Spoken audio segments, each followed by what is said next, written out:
international affairs, she took several high-profile tours to Russia, and she knows Russia, some parts of Russia better than I do. As for Russian studies, Dr. Piner is the best specialist in Russia, Russian politics, and Russian history that South Africa has produced. So, that was extreme.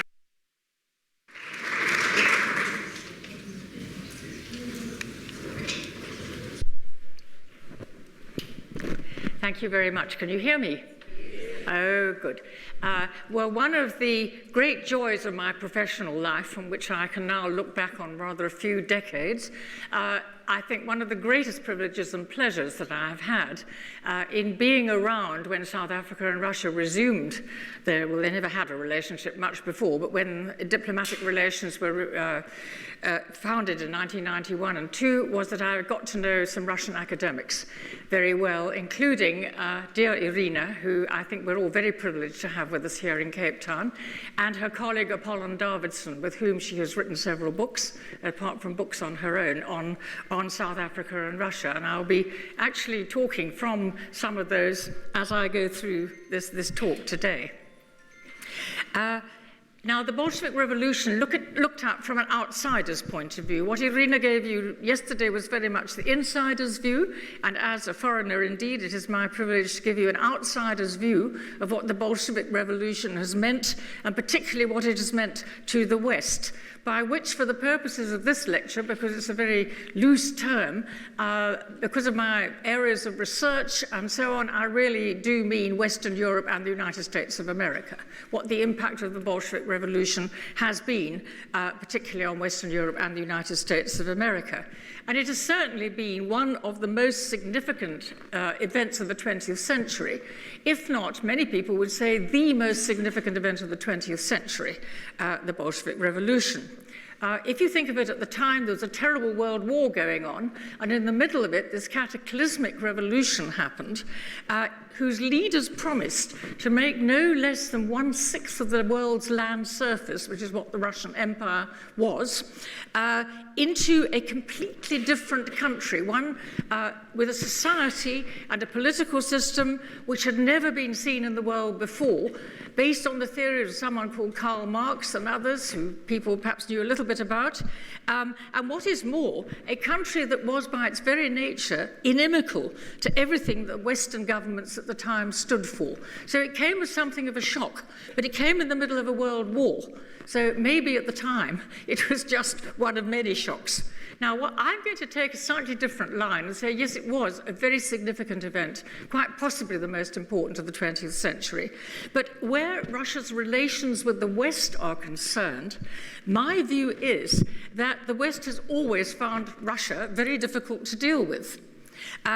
Its search for a reasonable Russia to do business with, as Mrs. Thatcher put it, started centuries ago, when links first developed between Western Europe and Russia.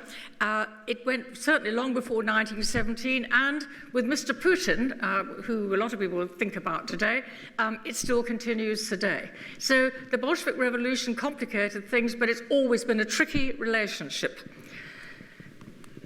Here, for instance, is shortly after Russia and the West really started to sort of link up together in the 1600s, a delegation of Russian merchants and princes to some of the German principalities. And if you read contemporary accounts, you will see that people found the Russians very different from themselves. It wasn't so terribly geographically far, but here were people who dressed quite differently, who were very suspicious of the outside world, who in many ways, and this is something that is a theme that runs through the way the West looks at Russia, and in the way Russia looks at itself, sort of Eurasian, not purely European, but with a strong Asian element to it.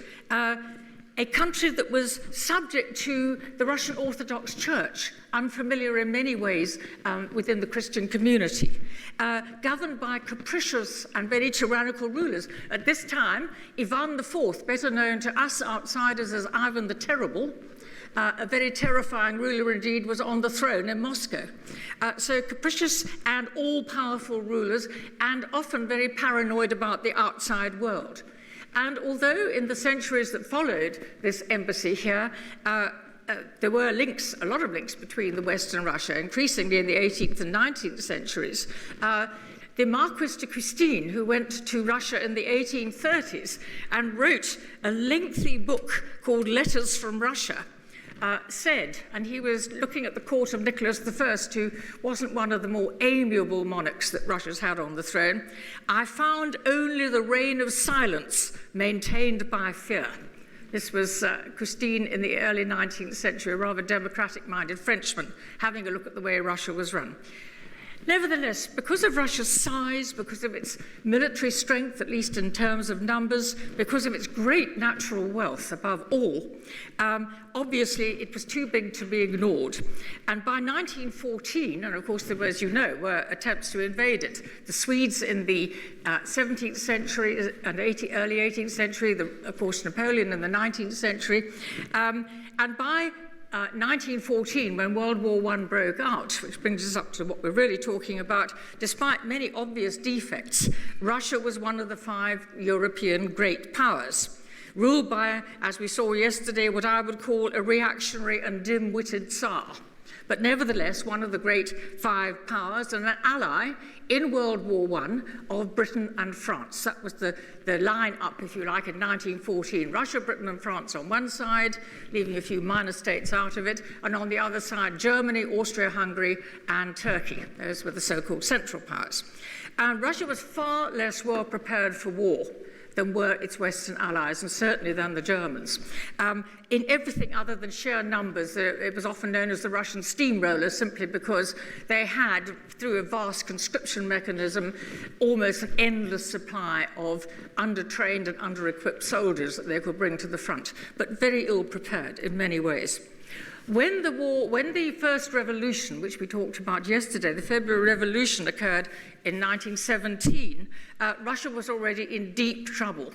The Germans were making deep inroads into Russia. A great offensive against the Austro-Hungarians in Eastern Europe had failed recently.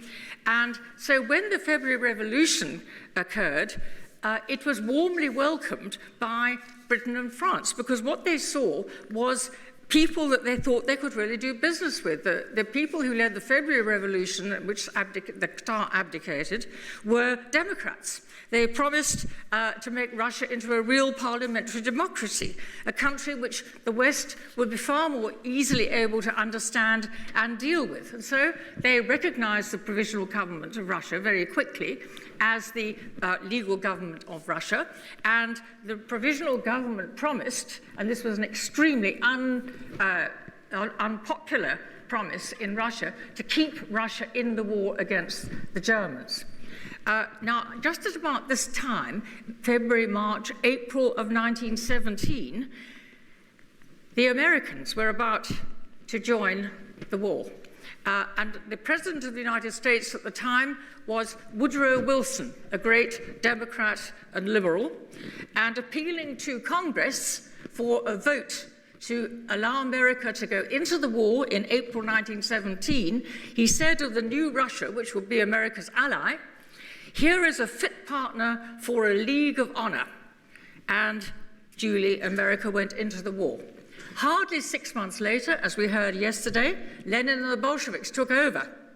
And this presented the West, now including the Americans, with a most terrible problem. Well, actually 3 problems. The first problem was that they desperately needed to keep Russia in the war. If you look at this map here, you can see the 2 fronts.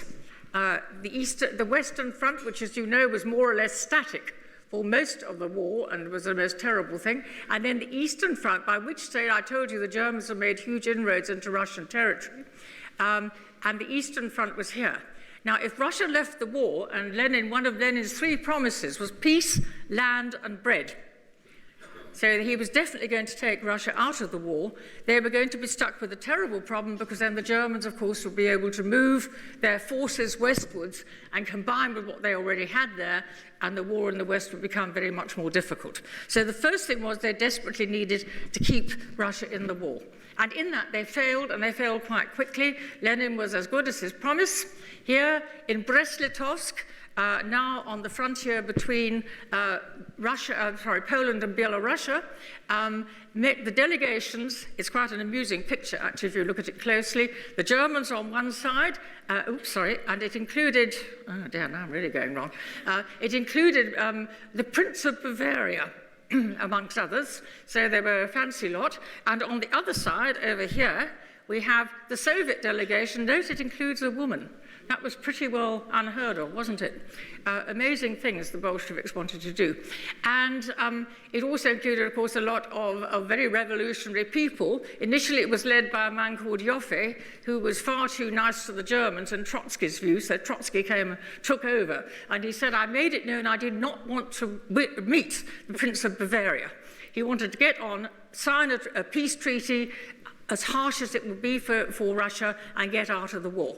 And that's exactly what happened in March 1918. So the Western Allies had lost out on that one.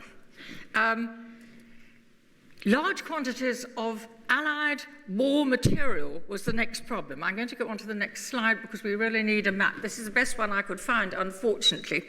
In the ports of Murmansk, which is up on the White Sea, up there, and Archangel, and over here at Vladivostok on the Pacific coast were large amounts of American, British and French war material, largely British actually, worth many millions, which had been sent to the Russians and it hadn't been paid for by the Tsarist government, and it was now just rotting on the quaysides, and the Allies wanted it back. So this is the only reason why Woodrow Wilson, at any rate, was prepared to land any troops in Russia at all, and we'll come back to that in due course. Now, the last and most tricky of all, really, of the challenges that the Western Allies faces was ideological, because the Bolsheviks hated everything they stood for. They repudiated the debts of the previous regime. They rubbished all the shares that were held mainly by very middle-class French people who'd invested in Russia and bankrupted them. They nationalized foreign enterprises. And, of course, they hoped and expected and confidently looked towards and would help revolution to spread worldwide and all the governments of the West to be overthrown. And not only in the West, but also in the colonies. They wished to have the empires of Britain and France and others overthrown as well. They published the texts of the secret treaties that the Allies had signed with Russia, which caused a great scandal. And what is more, there were revolutions almost immediately in Hungary. A Marxist revolution actually held power. Whoopsie, I'm always doing this, aren't I? Sorry, I must get this right. That's the pointer. In Hungary over here, there was actually a Marxist government in power for about 2 months, 3 months, something like that. It looked as though maybe the revolutions really were starting to spread already. So it really was very problematical. And this meant that most of the leaders of the Western governments were pretty anti-Bolshevik, but yet they had to deal with this. This was a factor of the situation. As long as the war went on, they had a real problem. Because they had to try and get in there and deal with it. So if we come now to this map and we look and we can see, what happened really was almost immediately resistance started up in various parts of Russia against the Bolsheviks. The area in pink is the bit that was held by the Bolsheviks who moved their government to Moscow early in 1918, and was on the whole held by them throughout the Civil War, which went on until 1921.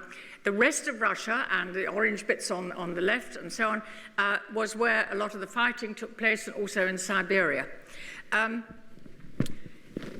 There is no time, unfortunately, and I wish there was, to go into what the Civil War was all about and what Allied intervention really meant. It's a fascinating story. The Americans, the British, the French, and the Japanese, remember Japan was also, I left Japan out, was also an ally of the Britain, France, and America in World War I, not in World War II, of course, all landed their forces, and Within the British forces, indeed, were some South Africans, and there are some stories about particularly a man called Kenneth van der Spey, who later in life owned Old Nectar in Stellenbosch, and his adventures, because he actually flew a Sopwith camel up in the northern sphere from Archangel, and his plane came down. He was captured by the Bolsheviks and held in Moscow for quite a few months, and his story is a fascinating one. So South Africans were actually involved too. Now, there were three main areas of Allied intervention in the north, in Archangel and Murmansk, up there where I pointed before. The Allies landed troops, mainly American and British troops, and to protect the Allied war material that was there. They also got involved in some fighting. Here are some American soldiers who were in Murmansk for quite a while.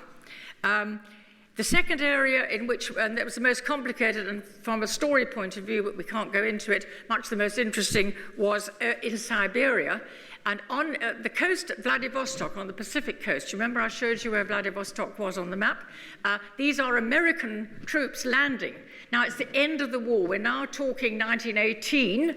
War came to an end, of course, as you know, in November that year.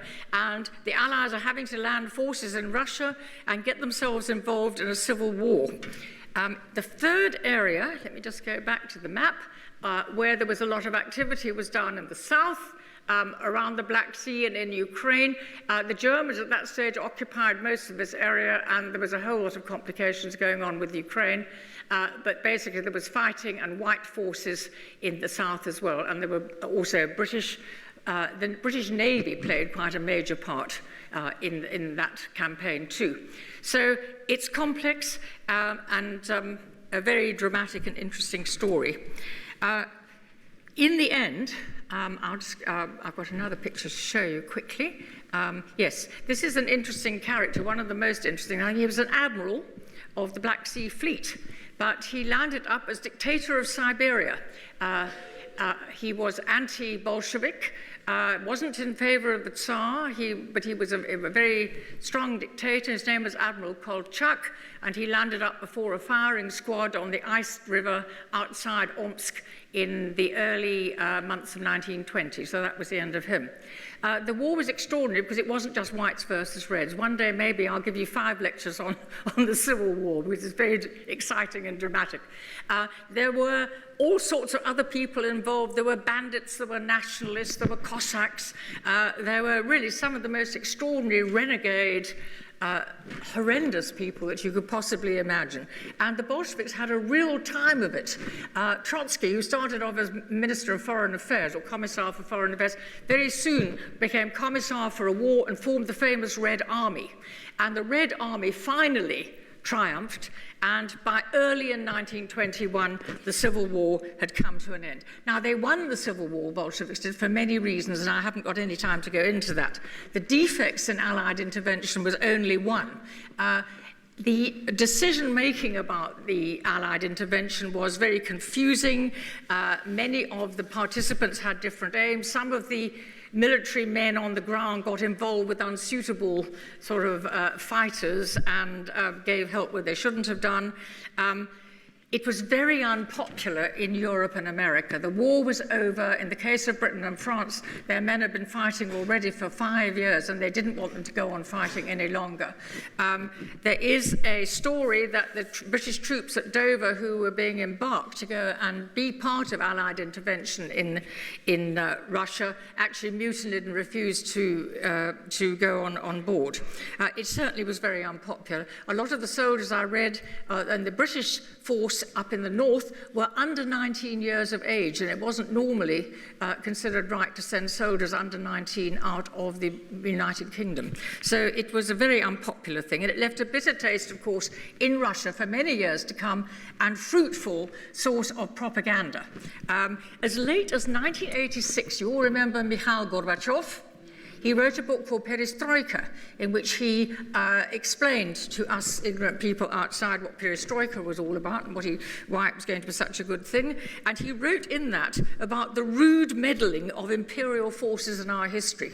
So it's still coming up at that stage, right at the end of the 20th century. The Allies also, to try and get the Bolsheviks out, and some people in the British government, like Churchill's the obvious one, and Curzon, who was Foreign Secretary for quite a lot of the time, were desperate. They wanted a real force to go in and get the Bolsheviks out then and there. So there were other things too. There was a blockade. Nothing was allowed into or out of Russia. There was a naval and land blockade. This led to terrible starvation. Irina referred to that yesterday. Friedrich Nansen actually was sent in 1920-21 to try and help with these poor, starving people in Russia. The numbers who died in the Civil War were many millions, and a lot of children were just abandoned. And those that survived became orphans and lived rough. These children, as it says in French below, who've been living on tree bark and grass and worms and all sorts of things like that, it says it's too late for them, they're going to die anyway. So it was a very, very ghastly and tragic and terrible event for people in Russia. And the blockade was one reason for that, but not the main one, it has to be said. Irina talked yesterday about the forced deliveries of maize from the peasants, of grain from the peasants and so on. There was an embargo on loans to the government, as you can imagine. They wouldn't pay back the Tsarist debts anyway, so no one was going to lend them any more money. And also there was absolutely no recognition of the Bolshevik, the Soviet government, as we must now call it, I think, in Moscow. Now, when the Civil War was over, I think we must just stop for a minute and see how the Bolsheviks in Moscow saw their situation, let's say in 1921. I think it's important to remember that Lenin and his colleagues did not want or expect Russia to survive as a state for very long. Their expectations were entirely different. And their expectations were different because Marxist theory led them to believe two things. First of all, that there was likely to be a world revolution. Once you had revolution in one country, and Russia was not where Marx expected it to start, it would spread. And it would spread particularly through the industrial proletariats of countries like Germany and Britain. And eventually, the whole world would become a workers' paradise, let's put it that way, and there would be no need for states because the workers would be in an international brotherhood of the proletariat.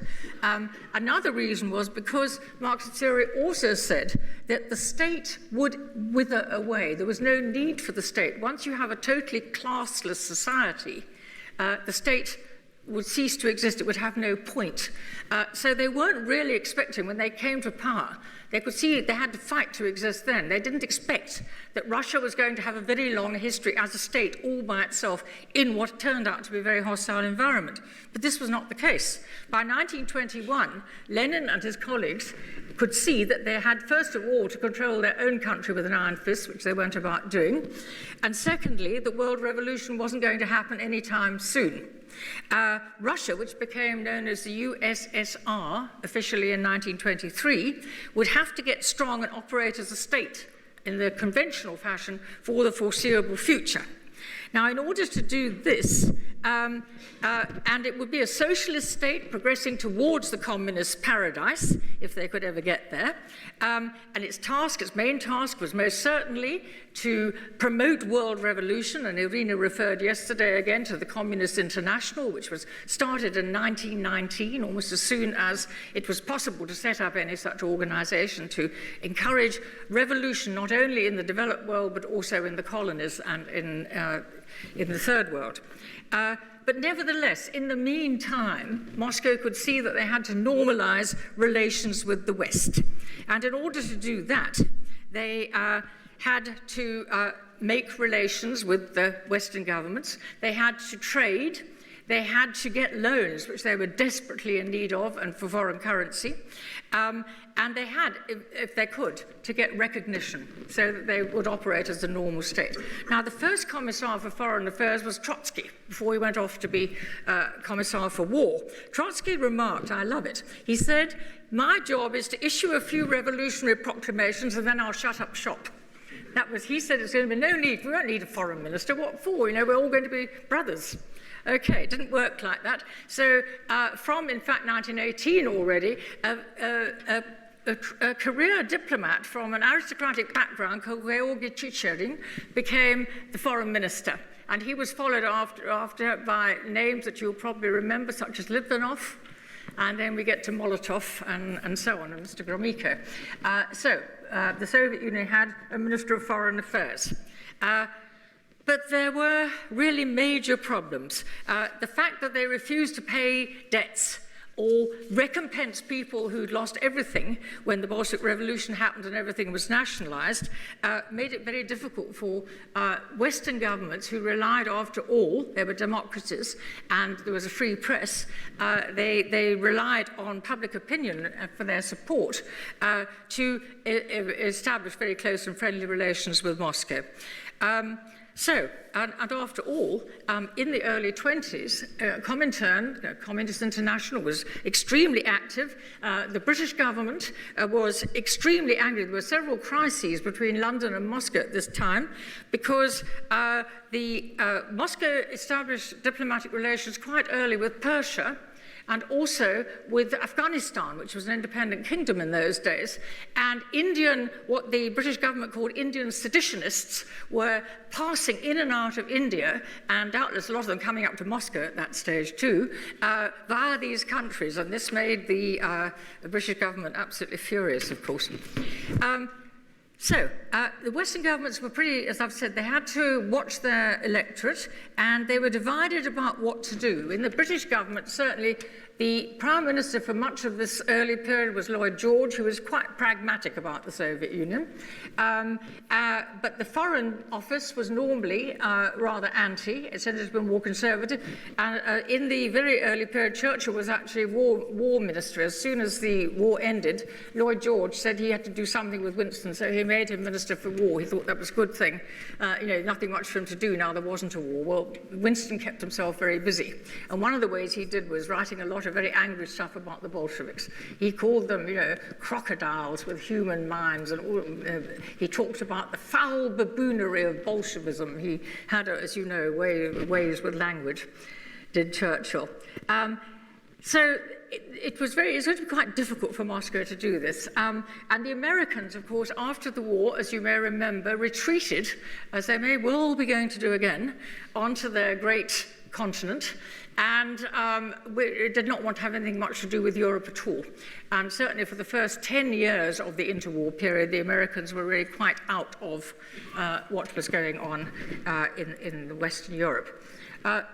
Gradually, though, the Soviet Union did find its place in the normal community of nations, if you could call it that, in a period, of course, when international relations were anything but normal. We have Mussolini in Italy. From 1933, we have Churchill, do we not? Oh, Churchill, good Lord. Hitler, sorry. That's a very odd association there in Germany. So it wasn't a normal period. One of the first shocks, actually, to the British and the French was in 1922 when the Russians and the Germans, poor little Weimar Germany, who'd recently been defeated and laden with heavy reparations and so on, announced that they'd signed a treaty, the Treaty of Rapallo, and they had diplomatic relations with each other. They'd have been much more shocked if they'd known that 6 months earlier, the Russians and the Germans had signed a secret agreement whereby the Germans were manufacturing various war materials, including aeroplanes, in Russia, using their money and their technology, but Russian workers, to get round the Treaty of Versailles, which of course did not allow Germany to make any war materials at all. So that was a bit of a shock too. Trade relations, as usual, did precede diplomatic relations. From 1921, effectively, Britain and Russia were trading with each other quite legally. And from 1923, in fact, the Americans as well. Now, in 1924, something quite interesting happened in England. This is a man called Ramsay MacDonald. He was the first Labour Prime Minister of Great Britain. His party, the Labour Party, won the general election of 1924. And many people in the Labour Party were very sympathetic to the Soviet Union. And he decided that it would be the correct thing to do to recognize the Soviet Union. So in 1924, Britain and the USSR officially started diplomatic relations, exchanging ambassadors and doing all the things that you do. It didn't last long because they fell. They didn't have a majority in Parliament. They fell at the end of the year. There was a new general election in the beginning of 1925, and the Conservatives had one of their lovely little slogans was, "Bolshevik, Bolshevik, where have you been? Over to England, where the Reds are still green." Anyway, be that as it may, the diplomatic relations continued till 1927, when there was probably a fabricated spy scandal, and the Russian trade headquarters in London were raided by the British police, and compromising material was found, and relations were cut off. Not for long. By the 30s, both America and Britain had established diplomatic relations with the Soviet Union, and so had the French. And in 1934, just when it ceased to have any significance at all, the Soviet Union joined the League of Nations. Now, the other bit I really want to talk to you about today is the impact of the Bolshevik Revolution on political and intellectual life in the West. And let's talk about politics first. Communist parties appeared very quickly in most European countries and in America as well. Also in South Africa, you'll be hearing more about that tomorrow, in 1921. The British Communist Party was formed in 1920, the American even earlier in 1919. The Communist Party of Great Britain played a major role in the general strike, you remember, of 1926. It had quite a few MPs at one stage in Parliament, but the last two were elected in 1945, and there were never communist MPs after that in the British Parliament. There were, however, local councillors. Right up in 2015, the last communist councillor alive had to hand over office in Fife. So it did go on in Britain, and there is still a Communist Party, reformed in 2008, in fact. The old Communist Party apparently collapsed. They formed a new one, but it's very small. The American Communist Party, now you don't think of Americans and communism very easily together, do you? Because we all grew up in the Cold War period. Here is Earl Russell Broder. That name may ring a bell. Browder. Now, Earl Russell Broder started the Communist Party of America. He stood for president in 1936 against F.D. Roosevelt, and he didn't, of course, make it. In fact, despite anti-communist measures, which in America have been considerable, there's still a Communist Party of the USA to this very day. That is extraordinary, isn't it? I found it hard to believe. One reason some of you may have heard the name Browder recently is because of a book called Red Notice. That's right, thank you, Red Notice. This chap, Bill Browder, is actually his grandson, Earl Russell Browder's grandson. And if you read the book, he went to started a hedge fund in Moscow and fell foul of Putin, and it's quite an exciting book to read. He actually talks quite a lot about his grandfather and his early memories of him then. So there you are. The Americans actually fielded presidential candidates in most elections, this is for the Communist Party, until 1984, when 36,000 Americans voted Communist in 1984. Isn't that interesting? Now, established socialist parties, like the British Labour Party that we were looking at a minute ago, were now under attack, not only from the traditional conservative right, but also from the far left, from the communist far left. And this made life very difficult for them. Nowhere more so, in fact, than Germany, where, as you know, one of the reasons that Hitler could come to power was because the German Socialist Party, which had been enormously powerful historically going right back to the 1870s and 80s, was fighting with the Communist Party as well as, of course, with Hitler. Now, what about the effect of this revolution on people and ideas? It's hard, I think, to overemphasize, we're so used to it now, 100 years down the line, but to overemphasize the complete novelty of everything about the Soviet Union in its early and idealistic years. It was a time, particularly in the first half of the 1920s, really immensely exciting culturally, intense innovation and experimentation in all the arts. In art, in theatre, in writing, in poetry, quite extraordinarily revolutionary and exciting material was coming out. It was a completely new kind of society that the Bolsheviks promised to form, a classless society in which the state would run the society, one society as the representative of the people. Some people in the West, mainly younger ones, tired of their very elitist governments, people like Churchill and Curzon, for instance, which had led them into a terrible war, and then into a post-war culture. Think about the 1920s in Western Europe. Think about the very materialist culture, I think. And then, of course, we had the great slump, of course, of 1929. It seemed like a new society and a new beacon. They fell heavily for it, a lot of them. Many prominent left-wing intellectuals in Europe and America visited the USSR at this time. Few, it has to be said, retained their enthusiasm for very long. Here is a man called John Reed. Now, John Reed is quite extraordinary. He was a young socialist in America from a very privileged background. He went to Harvard. And some of you remember seeing a film called Reds? Yeah, that's right. If ever you get hold of a copy of Reds, it's well worth having a look at, about the young left-wing Americans who took to the enthusiasm about the USSR, and most of all John Reed. He died in 1920 at the age of 33 in the Soviet Union of disease, but not before he'd been back to America, having been in Russia at the time of the Bolshevik Revolution and chronicled 10 days that shook the world. Have any of you read that? If you have, you will know that it is the most extraordinary eyewitness account, very detailed, but an extraordinary eyewitness account of what went on in Petrograd in those 10 days in late October and into early November by the old calendar. And it's well worth a read if you can get hold of it. It's really exciting. So John Reed was one. I see in The Guardian that his book, 10 Days That Shook the World, is 47 out of 100 of the world's best non-fiction books, someone says.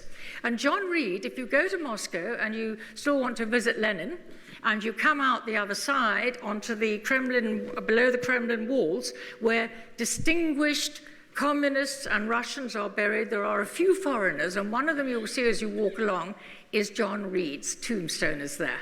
So he was buried at the Kremlin Wall, which is the ultimate honor, particularly for a foreigner.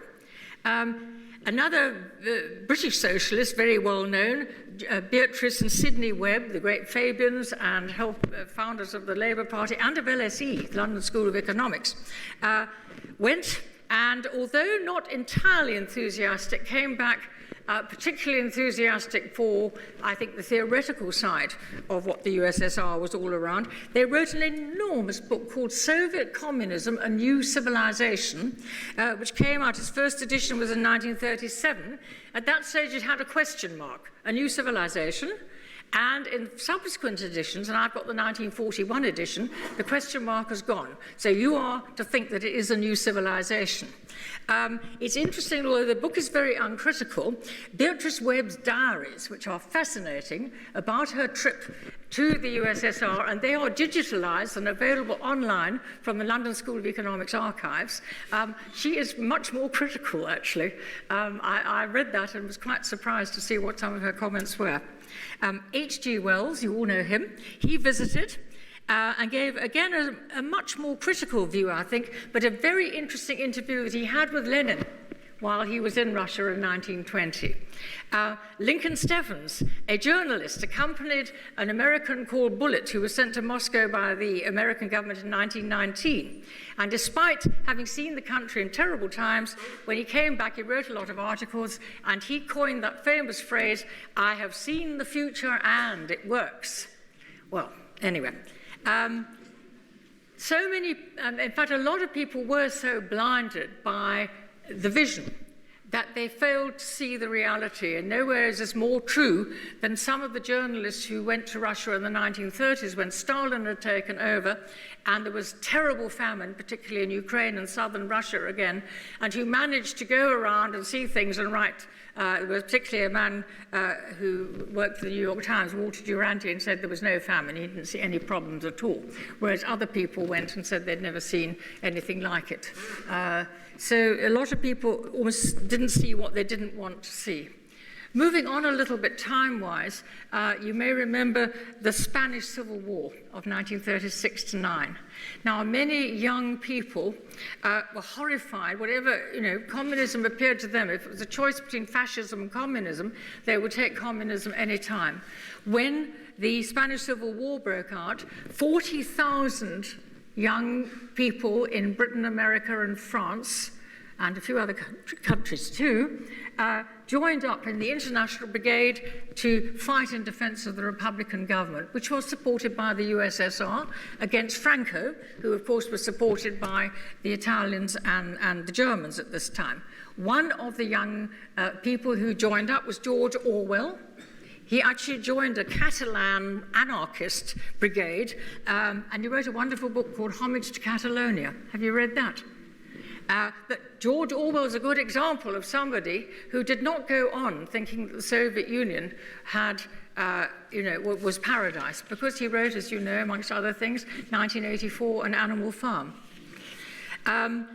Ernest Hemingway was there as well, too old now. He would have been 45, 50, and of course heavily drunk most of the time, but he went as a reporter. He was also in the Spanish Civil War. Incidentally, when we're talking about Soviet support for the Republican government in the Civil War, Stalin did supply them with military aid, but he demanded payment in gold. And by the time Franco actually finally took over, it was discovered that most of Spain's gold reserves had been transferred to Moscow. And there are other stories about the support, which we can't go into now. Just briefly, I want to come on because our theme here is 10 days and 100 years, and look at what has happened since that heady period, the interwar period. By the late 1930s, Bolshevik Russia no longer existed. That idealistic, frightening, innovative dynamo. It was far from withering away. The Soviet state had never been more powerful. It was 100% nationalized. It was heavily industrialized. Its agriculture was collectivized. It was in the process of being purged of millions and millions, or we don't quite know how many, of Stalin's enemies, and particularly of his old Bolshevik colleagues. A world power in the making, it most certainly was, and a world power with a revolutionary pedigree and with Stalin's own version of Bolshevik ideology as its religion, the state religion. Irina showed a very interesting picture yesterday of the Second Congress of Soviets meeting during the revolution, and in it was a very colorful picture, obviously painted during the Stalin period, because you see Lenin is standing and looking, and everyone's greeting him, and he's busy lecturing them about something. Standing right at his side, bright as anything, is Stalin. Trotsky, of course, is nowhere to be seen, whereas if you read John Reed, Trotsky is the person who really, more than anybody really, was the public face of the revolution at the time. Anyway, that's just a little sideline about Stalin and how the myth-making of the cult of the personality that could go on. As far as outsiders were concerned, the Soviet Union was almost a normal member of the international community at this time, but of course in very abnormal times. Western governments were so suspicious of it, so that when the war was clearly coming, Hitler was rearming. They didn't, when they probably could have done, sign some sort of deal with the Soviet Union which would, of course, have had Hitler hemmed in on both sides. And, of course, what happened, as we know, just before the World War... Oh, sorry, I do want to show you this. I'll show you this partly because it's a civil war and it's a very nice poster, also because it's got a woman with a gun. I feel very aware that I'm showing you mainly pictures of men in this. So there's a woman really doing her thing in the Spanish Civil War. They're in the Abraham Lincoln Brigade, which was the American brigade within the International Brigade. And there they are. They shall not pass. But just to return to 1939, you will remember, I'm sure, that just before war broke out on the 1st of September, actually, 1939, the week before, the Germans and the Soviets announced that they had signed a 10-year non-aggression pact. Now, it's a cartoon from Lowe, who was a great cartoonist in the Evening Standard in England at the time. If you can't read what it says, Hitler is saying the scum of the earth, I believe. And Stalin is saying the bloody assassin of the workers, I presume. And lying, of course, at the bottom, prostrate, is Poland. So there we are. That's the story there.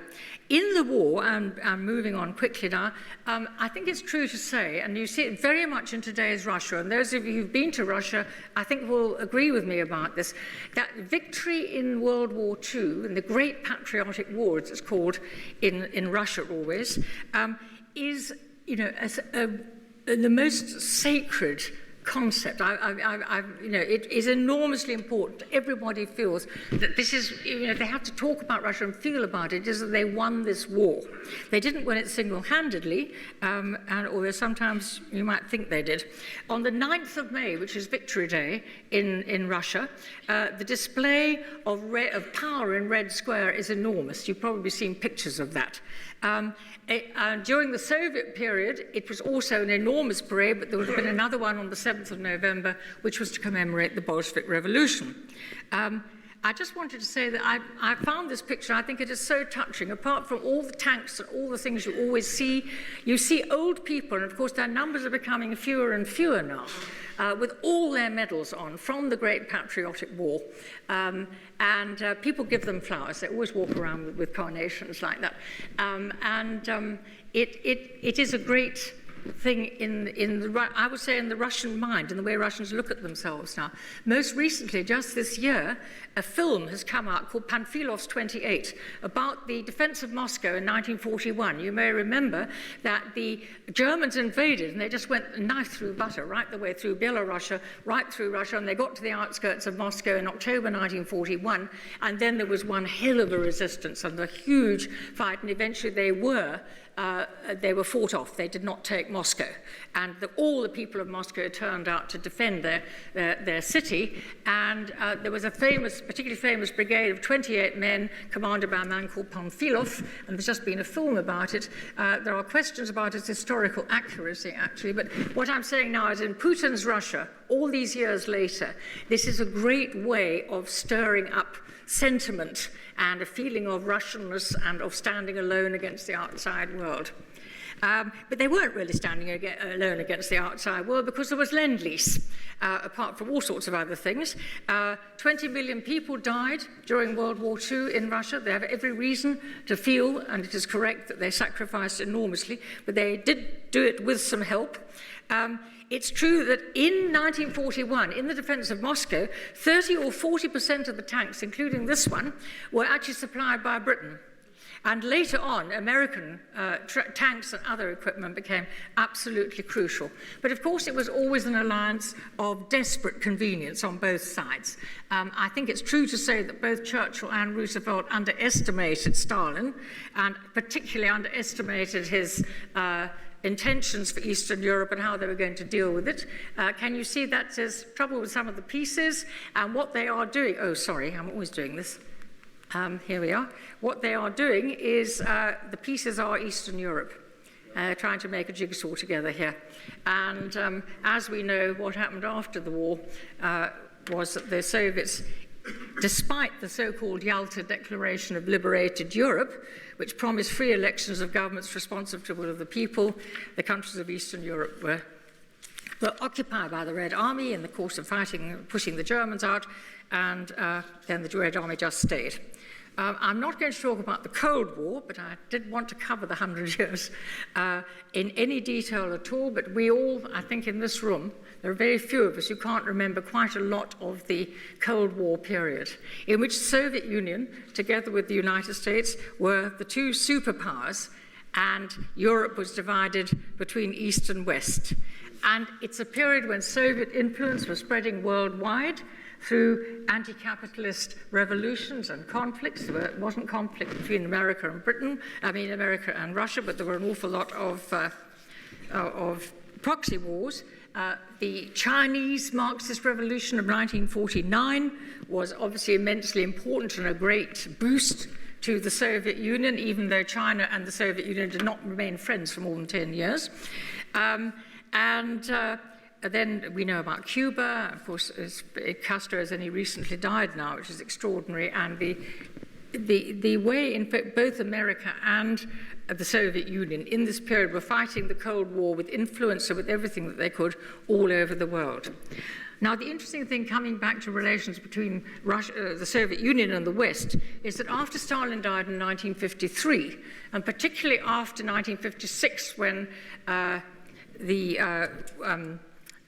Khrushchev really became supreme in Russia, there was a thaw, a temporary thaw perhaps, and we all felt that, relations were going to become much closer and much easier to understand. This is that's Anthony Eden on the steps of number 10, and he is seeing Mr. Bulganin and Mr. Khrushchev at the back into the car on their visit. I can remember it well. The evening papers in London called them bulge and crush. To me, this was a sign, when I think about it now, that they were trying to domesticate what was had been a very frightening image, particularly for England. We sat between the Americans on one side and the Russians on the other, and we all had a feeling the bombs might land on us, if they ever did land. So it was a sort of, people were trying to sort of understand the Soviet Union and make it seem more comfortable somehow, but of course they didn't. Their Western visitors were able to visit the USSR for the first time, really. It was pretty impossible under Stalin, even if you'd wanted to go. Under Khrushchev, they went. I think they found a very curious mixture of a sort of very nationalistic country and with sort of internationalist tones still about the brotherhood of the proletariat worldwide and so on, and anti-colonialism, and a lot of communist slogans, also a much lower standard of living. I went for the first time in 1962 as a student, and I loved it. I was passionately excited by everything that I saw, but it struck me, I couldn't understand, having studied to a certain extent what the Soviet Union was all about, that there was such a strong Russian nationalism imbued in all this. That didn't come through when you were outside the country, but it came through very much when I was there, as did the fact that the music was years behind and the kids didn't know how to dance. We kept being invited, my student delegation, to dance with Soviet students, and they hadn't a clue. But it was a great experience. So the funny thing is that despite the fact that in the decades after this, in the 60s, 70s, and into the 80s, the Soviet economy was actually imploding and stagnating.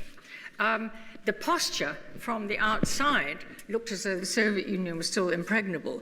And what fascinates me in terms of what we look at now is that Sovietologists, people who really knew all about the Soviet Union and went there or not, in the 80s were still not predicting what happened when Mr. Gorbachev took power in 1985, when Mr. Gorbachev became Secretary General of the Soviet Communist Party and actually stood there and said, comrades, we have a problem, our economy is in a mess, what are we going to do about it?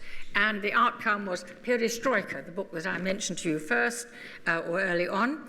And Gorbachev, amongst many other reforms, of course, and totally altered the posture towards the outside world. And here, if the West had been looking for somebody they could do business with, they thought at last they'd found it. And Mrs. Thatcher was immensely pleased. So was Mr. Reagan. So was Chancellor Kohl and other Western leaders too. They thought they'd got a man they could do business with. But what happened? The Soviet Union collapsed.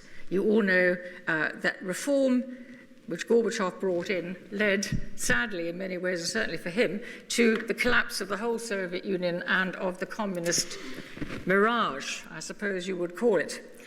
And it led, sadly for Russia, which split, and it became the largest of the 15 former republics of the USSR, and it's the state we know today as Russia. It still covers almost 1/6 of the world's land surface. Under Mr. Yeltsin, who became president of Russia in the 1990s, sadly, it became a sort of laughingstock almost. People said, ha ha, we've all been so frightened of Russia, and look, it's an absolute mess, and we know how to put it right. And all the Western experts went in and said, oh, you've got to dismantle all those industries, and you'll have to give people shares. And there was a great deal, I think, a very insensitive handling of the Russians in the 1990s. And although within Yeltsin's government were some good people who knew what to do and were willing to work towards making Russia into an efficient country and a real democracy, it unfortunately went hand in hand with a feeling of being humiliated. This has gone through to this day without any doubt at all. So in 2000, Mr. Yeltsin, who by then, this must be quite early on, this picture, because he looks very perky, he was ill and he handed over, as you know, power, and there was an election, and Vladimir Putin, still in power now, was elected as president. And Putin's great promise to the Russian people was to make Russia great again. Sounds like someone else we know. It's amazing, isn't it? They really are going to get on, I think. Can they both become great at once? We shall see. And making Russia great again is still the basis of Russian foreign policy, formal statements, official statements to this day. And many factors have played to his advantage. Russia is a much more powerful state today than it was in 2000 when he took over. Russia is, again, undoubtedly a major player in international affairs. And Putin believes, in fact, that the West is in inevitable decline and that Russia will triumph. And Russia is, I think, still, and this cover from The Economist, you may have seen it a few months ago, I think shows Russia has become, again, a puzzle and a rather frightening prospect for the West. So as the 100th year of the Bolshevik Revolution approaches, I've tried to show that the West's current difficulty, which it undoubtedly has, in dealing with Putin's Russia, has got very deep roots, of which the Bolshevik Revolution is certainly the most significant in recent history. Since 1917, as we've seen, I hope, every sign that a reasonable Russia was about to emerge to do business with the West has proved illusory. And despite Donald Trump's belief that he and Putin will be friends, the future of relations between Russia and the West, I think, is very cloudy. And of course, one has to bear in mind that the world is a much more complicated one these days than it was in the days of the Cold War. We have a multipolar world. Many countries have nuclear weapons. It's a very unstable world. I don't need to tell you any more about that. Ladies and gentlemen, I hope I've made the international dimension a little clearer.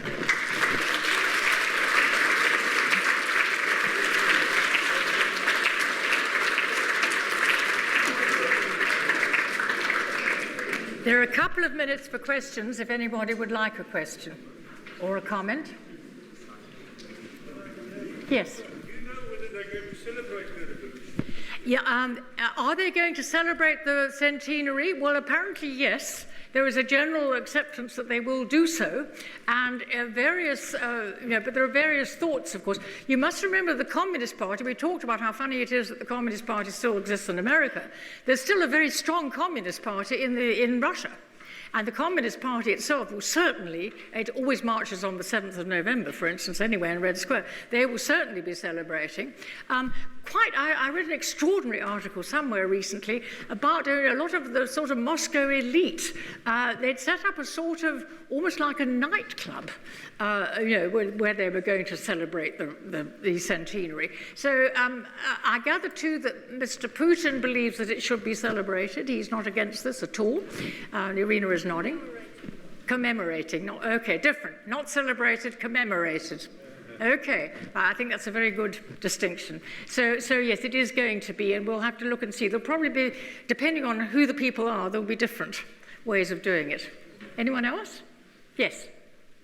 You mentioned that very few Western, let's say, leaders truly understand Russia. But during the period you've been talking about, the one diplomat that perhaps understood Russia best was George F. Kennan. Yeah.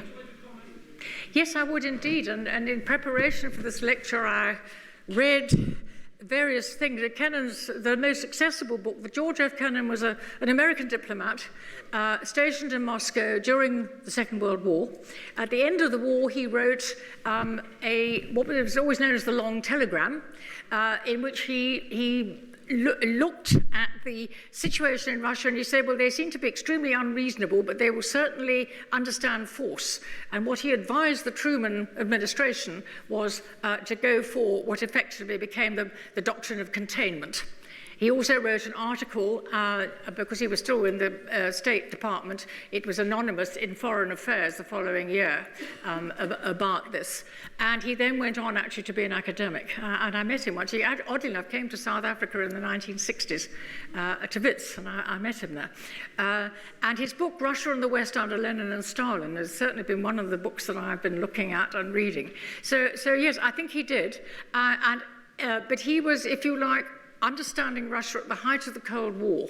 He was understanding, insofar as he could, what Stalin and the Kremlin meant to the West.